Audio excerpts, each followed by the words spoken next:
Molt bon any a tots i totes. Espero que l'hagueu iniciat amb molta energia perquè aquí va un nou projecte. Maestro Luis. Propuestas educativas para educación primaria. Comencem l'any amb energia i a més és una mena de joc de paraules per donar la benvinguda al nou projecte del canal de YouTube Maestro Luis Primaria. Es un proyecto que está en catalán, pero también lo puedo traducir en castellano sin ningún tipo de problema, ¿vale? Así que si lo queréis en castellano, me escribís igualmente en mestreluis1985-1985 mestreluis1985 y tenéis la versión tanto en catalán como en castellano. Vinga, comencem. L'energia.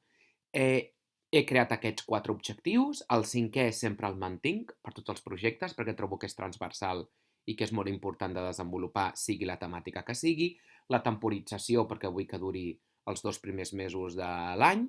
I llavors una petita introducció, que és l'energia, amb una mena d'explicació molt simplificada, propietats de l'energia, les 4 propietats, i amb una petita activitat sobre un objecte, un aparell molt quotidià a les cases, que és un ventilador elèctric. Després, les formes d'energia, una miqueta de teoria, i després l'han d'aplicar a situacions quotidianes. Val? Seguim, anem ja a les fonts d'energia. Episodi molt important, tant les no renovables com les renovables. He posat les principals, d'acord? Sé que n'hi ha més, però aquestes considero que són les més importants a treballar amb l'alumne. Llavors, a partir d'aquí, desenvolupo una a una. El carbó, doncs amb una lectura, el petroli amb una lectura, el gas natural i l'energia nuclear. I després unes preguntes, sí? Per tal de desenvolupar una anàlisi crític de l'alumne, doncs els hi faig fer un petit text sobre els cotxes elèctrics.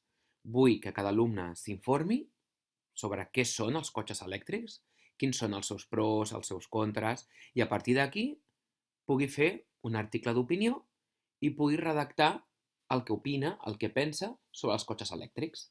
I aquí ho pugui vincular amb les fonts d'energia i amb la cura del medi ambient, per suposat. Després, notícia que va passar a Galícia, entesos amb el tema del Prestige, amb una comprensió lectora. Després anem ja a les renovables, l'energia solar. Vull que investigui una miqueta què és la cuina solar i per a què serveix, com funciona, etc. He volgut vincular també l'energia solar amb la fotosíntesi, perquè trobo que és important també recordar aquest procés de nutrició de les plantes. Després anem a l'energia eòlica, que aquí jo no els hi dono la teoria. L'han de crear ells, l'han de buscar ells. Han de fer ells aquest text expositiu. L'energia hidràulica, l'energia mareomotriu i amb unes preguntes per començar doncs, a veure què tenen en comú amb dues energies i què tenen de diferent, perquè no és el mateix. Després, ja que estic treballant l'aigua, aprofito i repasso estats de l'aigua i cicle de l'aigua, que trobo que és bàsic, no? Que tinguin aquesta base de coneixements. I llavors que facin un dibuix ja propi del cicle de l'aigua i que l'expliquin amb les seves paraules per veure si ho han integrat. Perquè diuen que quan una cosa l'has après de veritat és quan ets capaç de poder-la explicar. Després, competència matemàtica, un gràfic real, entesos? Dues gràfiques reals, una circular, i després aquí tenim un altre, que és un gràfic en el que hi ha dues variants. Una és l'emissió de diòxid de carboni i l'altra és la temperatura global de la Terra. I veure si hi ha alguna cosa en comú o no. Què està passant amb el canvi climàtic? Què està passant amb l'abús de fonts d'energia no renovables? El canvi climàtic, anem a treballar-ho. He posat un article, entesos?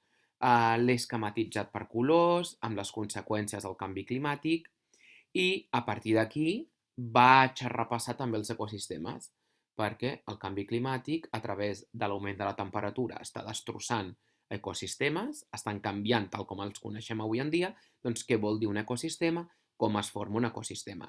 I a partir d'aquí també poder treballar cadenes alimentàries i xarxa tròfica. Sí? Molt bé, segueixo. Invenció de la bombeta, Thomas Alva Edison, hi ha un pequeño texto en castellano, perquè vull també treballar la competència plurilingüe, i aquí ja vaig cap a la part més del corrent elèctric i circuits elèctrics. Com és un circuit elèctric, quins elements té, com estan simbolitzats amb la llegenda i, per tant, doncs una miqueta la correspondència entre un circuit i un esquema d'un circuit. Circuits tancats i circuits oberts, depenent doncs, si circula o no el corrent elèctric, i el mateix, no? Tot el que sigui d'un circuit real a un esquema o d'un esquema a un circuit real. De fet, m'agradaria poder fer circuits elèctrics a laboratori. I ja finalitzem aquesta temàtica. Explica quines imprudències es cometen en aquest habitatge. Doncs, bueno, es cometen unes quantes imprudències bastant greus i vull que les comentin. I fins aquí seria, perquè després ja entra un tema d'activitats, una sortida. La part final, quina és? Doncs l'autoavaluació. Fi del projecte, autoavaluat. Doncs aquí hi ha tots els criteris d'avaluació perquè l'alumne es pugui marcar si creu que els ha assolit de forma genial, força bé, regular o malament, i després quina nota creu que es mereix, en conseqüència. Després fa una anàlisi de les seves fortaleses i dels aspectes a millorar, i l'últim apartat és el reservat pel mestre.